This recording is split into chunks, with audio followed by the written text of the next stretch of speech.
So I'll bring something up that I said yesterday, and I had no idea that it was going to get as much play as it did, but I stand by what I said. I tweeted out, Dez Fitzpatrick being cut is a terrible look for the Titans. Julio Jones makes it a little better, but damn, trading up to cut a player can't happen. I stand by that. My final answer is I criticize because of that last line. Trading up to cut a player can't happen. And especially in the degree of where I'm not talking about a 7th round pick to a low 6 or something. I'm not talking about that. I also recognize that the impact of Julio Jones trade that did not help Dez Fitzpatrick, but you draft players to help your football team. I understand that they realized that Dez Fitzpatrick could not, but I still criticize the pick.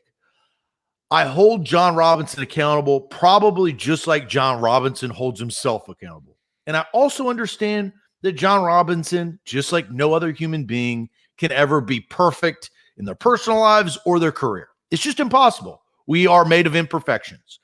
He has had plenty of those. He's had a lot of great picks. Derrick Henry being the best running back in the NFL for the last 2 years in the 2nd round when nobody would draft him in the 1st is a great effing pick.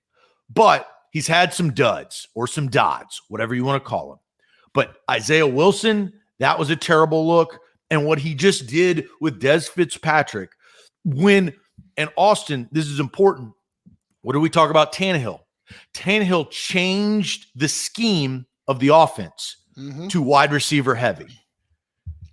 You missed. So I criticize. I understand it, right?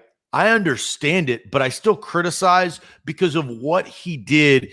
He sent a 4th, 5th, and 7th round picks to Carolina to climb 17 spots. Let me repeat that. 4th, 5th, and 7th.